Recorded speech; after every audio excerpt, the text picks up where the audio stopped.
So Wowhead had an exclusive interview with my handsomest man, whom I adore, and those beautiful crystals just staring into my soul, my loving man. And then Mr. Morgan Day.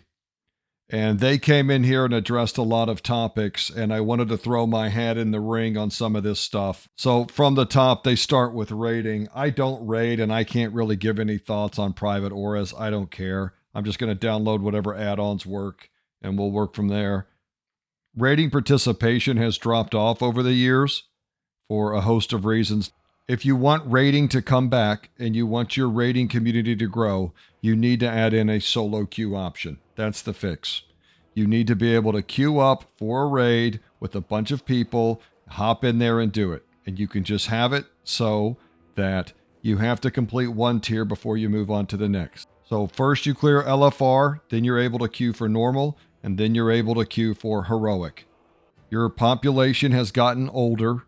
People have jobs, people have kids. The idea that you can get together every Friday and Saturday night from 7 to 11 is less and less likely for more of your player base. But there are times when people are up at night or they have a week off or whatever that they would like to hop in and try raiding, but because of their hectic schedule, they're not in a guild that consistently raids. If you want people to have access to your content, then they have to be able to access it when they have time. That's the fix for raiding. Until then, you can keep pumping out these raids and putting all this development time in it for some fraction of your community to come in here and do them. But solo queue for DPS, duo queue for tanks and healers. That's the solution to fixing raiding. Then we move on to Mythic Plus affixes, and they point out the very difficult position they're in, where they have to make this game for both pros and pugs. And it's not an easy thing to do. The issue here is design philosophy. In my opinion, damage should come from within the dungeon. The mobs in the dungeon, the bosses in the dungeon. Applying affixes always has the same outcome. Some are harder than others, and so what happens is if it's a very difficult week, people just do the bare minimum to get through it and get their vault filled, and then they wait until the easy affixes come around, and that's when they're going to push to get their titles and stuff. This has been a repetitive cycle with Mythic Plus ever since they've added these kind of external complications to dungeons. Some are always going to be harder or easier than others, and it's just going to play out the same every time, and it always has. In this interview, they even talk about they've got more changes coming, like it's a great thing, and maybe it will be. However, I think it's fair to be skeptical when you look across the calendar and see that we're like 2 months out from the launch of the expansion, and you're still throwing in new fixes and affixes and stuff like that. The likelihood that this is going to be all balanced out week to week is just crazy. It's not. Now, they are absolutely dug in and determined to keep this affix system. It's always hard when you talk about Mythic Plus because people always throw the numbers in your face like, look how many Mythic Plus dungeon runs there are. But by the time you start filtering out some of these high-level Mythic Plusers who have multiple characters that they vault fill every week on, at least for the first 5-6 weeks of the season, you start trimming that down. I don't know what the actual participation is. Further, you have to remember in War Within, there's going to be other means of in-game like delves. And so how many people are going to just pass, especially if you're going to just keep sticking with this system? They talk about how they don't want to give shamans and DKs a raid buff and that they'd rather use other knobs that the team has at its disposal to get them where they need to be so that they're nice to bring. But actually, this is just a really long get fucked. Class balance is an important aspect of the game. That is not true at all. Class balance is the least important part of the game. It doesn't even matter. For casual players, you can just play whatever you want. For competitive players, they all roll to whatever's strongest. And there's metric after metric, both in PvE and PvP, to show you that whatever class Blizzard decides get to be the best that season gets played infinitely more than all the other classes. There could be more Demon Hunters or Resto Druids than all the other healers combined, And that's just what happens. And it happens season after season. People get so worked up about balance. And to be fair, I used to be one of them. But the more I educated myself on the metrics, there's just no reason. If I'm Blizzard, I would move class balance to the very bottom of priorities on getting things ready for this expansion. You don't even need to touch it because it ultimately doesn't matter. The casual players will play what they want, and the competitive players will play what's best. Here they talk about the healing changes headed into the War Within. Issue with healing, of course, is that healers can blow your health bars up, and so it requires them to make encounters where your health bars get blown down. And so you get a lot of these one-shot mechanics. The solution they've implemented is they've given everybody a bunch of health so you can take more damage, but it takes healers longer to fill that healing bar. So it kind of feels like healers are nerfed, but it's the solution that they've come up with so far. I mean, what are we at now? 2, 3, 4 million health per player. We got DPS players with 4 million health. And I think a lot of the problem isn't just that you have these big burst cooldowns, is that you also have damage coming from affixes. You have damage coming from just a lot of different sources, and they can all happen at once rather than just a boss mechanic or a mob hitting you. On top of that, if we want to get real into the weeds here, we can talk about self-healing and self-sustain, where you really don't even need to heal tanks anymore. And most DPS classes have a heal. I mean, even rogues, hunters, everybody now has some massive heal and a few defensives. And we talk about defensive creep here in a second, so I'll spare you on that. But the amount of self-sustain going on in this game right now is absolutely absurd. You don't even have to heal tanks, and most DPS players have a heal. We'll just slide on down to defensive creep. This is kind of a talking out both sides of your mouth moment, because he identifies very correctly at the top here that it's definitely real. But then if you come down, you can read where he says they're not in a position where we're going to go through and rip out a whole bunch of abilities in the coming week. And of course, that makes sense. At this close to launch, you're not going to make this big of a change. What this would have actually required is that you recognize it before you started developing the game, and it would take a shift in design philosophy, because it's actually not as simple as just pruning out defensive abilities.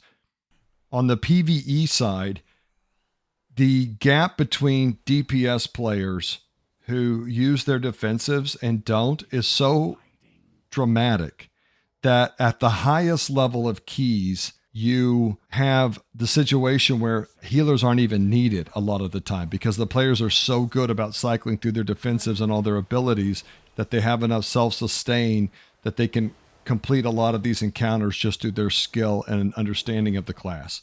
Then you have the Pug community, which I'm a part of, where you have ret paladins and all types of classes that will just watch a boss wind up a 5 or 6 second massive AoE and not touch one of their defensive abilities when it goes off. Their number is legion. This amount of capability amongst each class, due to the number of abilities they have, creates dramatic differences in skill expression. When we slide over to the PvP side, the problem is such that you can't just prune defensives. It would actually require a lot of pruning, both of mobility and CC. When you think about what old school kiting looked like in the old World of Warcraft, you could actually get some distance from melee classes at times. Now, due to the fact that everybody has 2 charges of blink, 2 charges of charge, a jump, a dash, a whatever, they're right back on you almost immediately. The amount of uptime now that classes have compared to old WoW or older versions is just insane. Even if you create that distance, many of them have a 20-yard stun, a 20-yard interrupt, a fear, a something, so they can CC you until they can get back on you. And in this case, the defensives are almost required due to the amount of uptime and abilities going off, on top of the amount of CC that healers are getting thrown at them and ranged interrupts. You're going to have to be able to survive for a long time by yourself, because there's just certain things that are unavoidable. And so he correctly identifies what would have had to have happened to address the defensive creep is that you would have had to have gone out and rip out, I don't know about ripping out a whole bunch of abilities, but you would have had to rip out some abilities, and most certainly, I think, rip out a bunch of charges of abilities where you've got 2 of everything. This is the design philosophy for retail. Everybody should have multiple CCs, multiple movement abilities, and multiple defensives. And it sounds like I'm just being negative, but I actually don't envy the position Blizzard's in here. Because if you go back to Classic WoW, where people have very few abilities, I think a lot of retail players would find that a little bit too boring and not engaging enough. And then you get up here to retail where everybody has everything. And now I think a lot of people are complaining that it's too much. And where people are at on that spectrum varies dramatically from player to player. And so, this is just one of those situations you're not going to make everyone happy. The only thing that bothers me here is that they always take this timid position where they're like, yeah, we identified the problem, but we've doubled down on it. It's like, dude, just step into it. We think retail players like the amount of abilities and stuff going on, and we added a whole bunch more stuff, more defensives, more people summoning pets, all types of stuff. And we doubled down on it because we find retail players like it. But don't come in here and say it's definitely a real problem, completely identify with what the solution would have been, and then act like that's something we're going to look into. It's like, no, you didn't look into it. You doubled down on it. Just be honest about it and step into it. This is typical of WoW interviews. That's why I don't get all excited when I see content creators. I've got an exclusive interview with the devs, because you're just going to get the same, yeah, that's a great point. And they don't ever press them on it. Like, yeah, it's a great point. I know it's a great point, but why did you go this direction if you think this is a great point? And you'll never hear those questions asked, probably because they wouldn't agree to do the interviews if they did. But if you actually believe that defensive creep is real, why did you double down on it? It's always the same. A lot of players have complained about X. What do you think about that? And they come back and say, yes, we identify that X is a problem, and it's something we're looking into going into the future. That's the response you get to every question. Drives me insane, but it is what it is. Let's be honest. The War Within is Dragonflight 2.0 with Torghast in a cave. And it's not to say that it won't be fun. Dragonflight did a lot of things right, and it had some cool parts to it. But let's not get wonky and start projecting all this stuff onto it that it's just not. It's the same product packaged up with a new story that's exciting for some people. I'm not sure that the War Within is generating hype. Now, obviously, I hope that it does very well, both for Blizzard, because I want them to continue to make retail and put a lot of effort into it, and also selfishly for me, right? I am a semi-WoW content creator. So the more people that are involved and excited about it are more likely to watch the content, or look for content anyway. Of course, I want it to do well. And so I hope it's the best-selling WoW expansion ever. I do have some concerns that it's not going to be. I know there are always people that are excited for the new X-Pack, and to be honest, I am a little bit. I know the zones will be beautiful. I'll still have my battlegrounds and stuff that I love to do in Warcraft. That's always there. But as far as the new features and the delves and all the hero talents and stuff, I mean, I think some of them were hit and some of them were complete misses. And we'll see. We'll see how far delves can carry retail. That's really what it's going to come down to. You're going to have your same Mythic Plus community. You're going to have your raiders that are left.